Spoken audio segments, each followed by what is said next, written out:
consequência positiva nesse cenário todo de pandemia, se é que se pode falar de positiva, mas que foi um fruto colhido, foi e que em muitos lugares o meio ambiente se recompôs pela falta da presença, do movimento do ser humano poluindo e predando.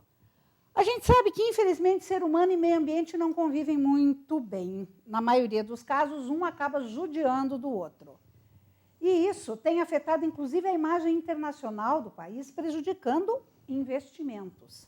Por isso, a atenção à questão ambiental é muito séria. E, para falar sobre isso, eu recebo hoje uma especialista em direito ambiental, a Caroline Schoenberg. Caroline, prazer te receber, seja bem-vinda. Um prazer é meu, né? Enorme, sempre estar aqui conversando com você.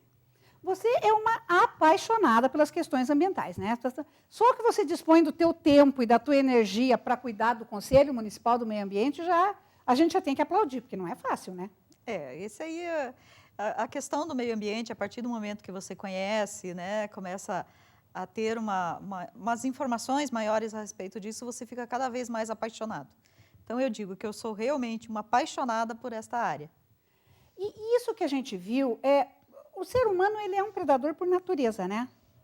Isso aí já está na natureza do ser humano, né? Então, se a gente for ver desde os primórdios, né, da história da humanidade na Terra, né, a própria sobrevivência do ser humano ele tinha que ser assim, né? Ele tem que ser o predador, porque senão ele é a presa. O ser humano é um ser muito sensível, né? Tanto que a gente pode ver que as próprias crianças, os bebezinhos quando nascem, né? Eles precisam de quantos anos de cuidado da mãe para poder se tornar independente.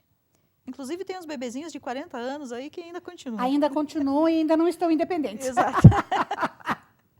E nesse caso, Carol, a gente tá vendo aí que essa questão do respeito ao meio ambiente, para você poder consertar ou prevenir danos muito mais sérios, a própria sociedade está se movimentando. Como é que você tem avaliado isso em termos, tanto assim nossos locais, como ampliando aí, como ondas, né, da pedrinha na água, em todo o planeta? Como você tem acompanhado essa questão? Então, veja, a história da proteção do meio ambiente é antiga, mas ela teve uma força muito maior na década de 70, né, onde os países se reuniram, viram que a situação que estava se tornando, né, crítica ali no planeta em relação ao meio ambiente e resolveram tomar medidas mais drásticas, né, com leis mais fortes, com leis mais punitivas, com o risco das empresas fecharem ou de pessoas receberem multas, né? E baseado em que eles fizeram esse tipo de legislação, esse tipo de tomada, né, de medidas em relação a essa defesa do meio ambiente. Porque essas questões de defesa, elas não são voltadas apenas ali para salvar a árvore, para salvar o passarinho, para salvar o rio. É para preservar a vida humana na Terra. É uma cadeia, né? Exatamente. Então, nós precisamos preservar o meio ambiente, manter ele para próximas gerações, mas para que a vida humana permaneça. Né? Pode acontecer por danos aí de extinguir algumas espécies, mas a terra, a natureza se recompõe de novo. Mas a espécie humana a gente não sabe. E a gente vê muita gente discutindo qual é a importância de preservar, sei lá, o mico-leão-dourado, porque não faz diferença para o ser humano. A não preservação está trazendo doenças, a destruição do habitat dele está fazendo ele vir transmitir doenças. Então, quer dizer, cada espécie tem o seu papel, né? Exatamente. Todos eles têm a sua função dentro do ecossistema, né? Então, a partir do momento que uma espécie dessa sai, né, ela é extinta do planeta, ela vai gerar um problema dentro da cadeia alimentar. Às vezes, a gente pensa na onça, no mico, nos animais maiores, mas, às vezes, um mosquitinho faltando pode ter esse problema. E essa foi a consciência, né, que tanto aqui no Brasil como no exterior, aí os países se reuniram para fazer essa manutenção. E hoje nós temos uma legislação ambiental bem mais rígida e, por outro lado, nós temos posturas ambientais que têm atraído a simpatia dos consumidores para determinadas empresas, né? Isso. né? A rigidez da lei é justamente para isso, né? Para que a gente possa ter essa preservação, para que a gente tenha um ambiente equilibrado e viva com sustentabilidade. O que seria sustentabilidade? É você ver os eixos, né, da questão ambiental, social e econômica. Nós precisamos viver aqui. Não tem para onde a gente ir. Como a gente fala, né, não tem um planeta B. Então, a gente precisa ter este cuidado, né, para que a gente tenha essa preservação da nossa vida. E hoje, como se discute, não se fala mais somente em fechar a torneira. Hoje a gente sabe que tem que fechar a torneira, que tem que apagar a luz. E também dá preferências a empresas e produtos que a gente fala que são produzidos, né, com o selo amigo do meio ambiente. Porque a gente sabe que existe menos dano na produção daquele produto. Então, a gente vê uma grande força aí, né, do consumo, do consumidor, do comércio, visando esse tipo de preservação e fazendo a propaganda, né, de que, olha, a gente tem todos os cuidados na nossa linha de produção, na nossa atenção, voltados a isso. E as pessoas, o consumidor, Carol, você tem observado, por exemplo, qual é o tipo de demanda que mais você tem, você como advogada, especialista em questões ambientais, tanto de denúncias como de consultoria de ações corretas? Quais são as maiores demandas que o pessoal tem ido atrás nessa questão do direito ambiental? Bom, é importante a gente saber que a gente vive em sociedade. Uhum. Então, qualquer problema que tenha, hoje em dia, com as pessoas conhecendo, né, a necessidade da preservação ambiental, então eles vão comunicar para a gente. Esta semana chegou até mim ali uma questão, por exemplo, do alagados, né, que além de estar com nível baixo, está com mortandade de peixes. Uma outra situação onde existe muito lixo descartado de maneira incorreta, né? Isso são de ações assim que a gente faz junto ao Conselho do Meio Ambiente. Na questão de trabalho mesmo, de assessoria, de consultoria, né, a gente tem muita demanda na questão de licenciamento das empresas, que hoje é extremamente necessário fazer o licenciamento, né, de acordo com a função, com o trabalho da empresa, né, a natureza dela. Tem umas que precisam e outras que não, mas se não tiver licenciada, perde o alvará. Né? E também a questão de destruição, a gente fala destruição, né? Mas é o corte de árvores na beira do rio, corte de árvores que tem a proteção por lei, né? Como é a questão dos pinheiros. Então, a gente tem que fazer esse trabalho para orientar, tanto na defesa, depois que foi multado, né? Quanto na orientação de dizer, olha, você tem que fazer a licença para poder fazer esse tipo de corte. E a gente vê muitas pessoas atuando assim, de uma forma bastante crítica com os governos. O governo faz, o governo não faz, o governo deixou de fazer.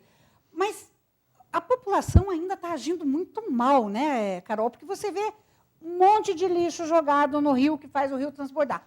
Ao que me consta, não deve ser o governo, seja lá de qualquer nível, que vai lá descartar esse lixo, né? Não, de maneira nenhuma.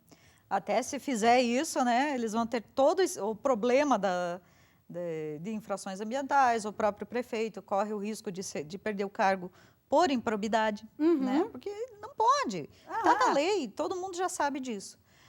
Eu sempre comento, quando eu vejo até resíduos no rio, né, geralmente a gente vê o plástico e tudo mais, eu brinco que era um costume antigo dos meus avós falarem, né, joga no rio que o rio leva.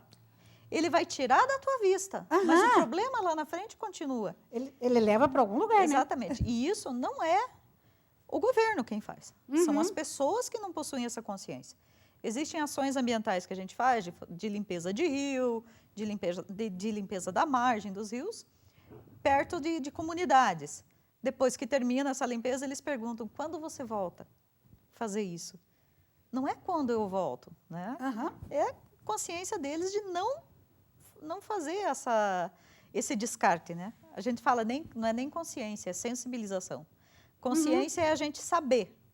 Sensibilização é você não praticar o ato. É você saber que você não deve, né?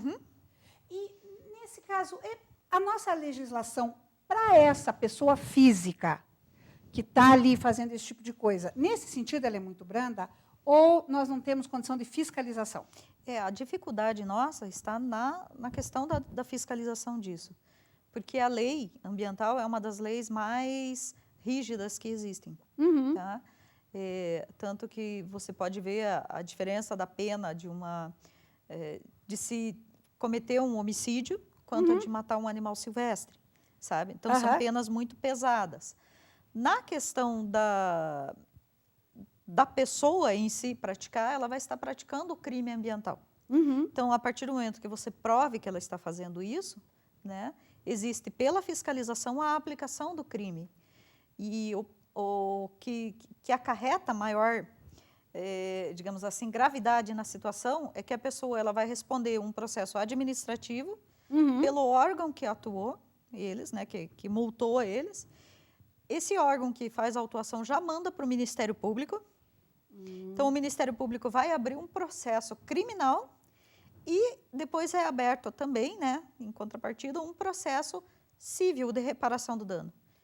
Então, pelo fato de gerar um dano na natureza, vai responder em três processos, 3 esferas. Tá. Quer dizer, e isso vale para quem está ali descarregando o seu porta-mala do carro na beira do rio e jogando tudo, para quem põe fogo no lixo no meio da cidade, isso vale para todas essas questões? Vale. Aí vai ser feita a avaliação da gravidade, né? Muitas vezes ele fica apenas na multa, tudo mais, mas geralmente são essas 3 esferas. E existe uma grande dificuldade ainda. Eu digo assim que as próximas gerações vai ser mais fácil.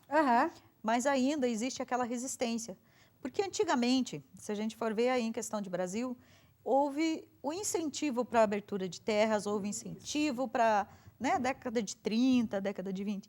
De repente, de uma hora para outra, isso foi cortado. Então, é um costume que a gente tem, é uma cultura que a gente tem que está sendo cortada de maneira radical.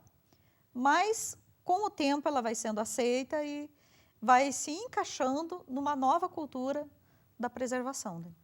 E a gente vê, por exemplo, né, a questão de você não ter bolsões de calor, que você precisa ter mais árvores nas casas, menos impermeabilização do solo para não ter enchente. Só que muita gente você tem um terreno legal e tal, por que você não planta uma árvore? Porque depois, se um dia eu quiser cortar, eu não posso. Exatamente. Eu deixo de ser dono.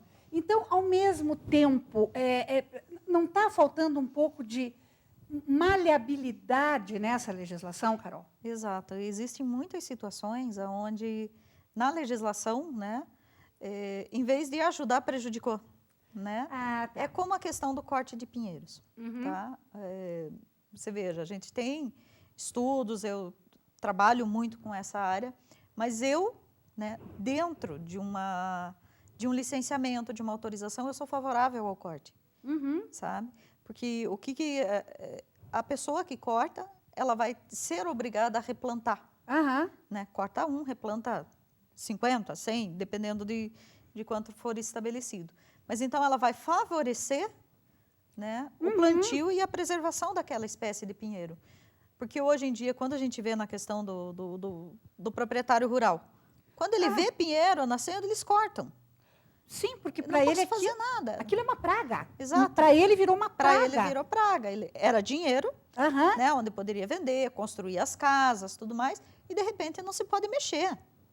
Então é muito difícil você, como proprietário, né, não é nem entender, é aceitar que você não pode mexer dentro de uma vegetação, dentro de árvores que estão dentro das tuas áreas, dentro das suas terras.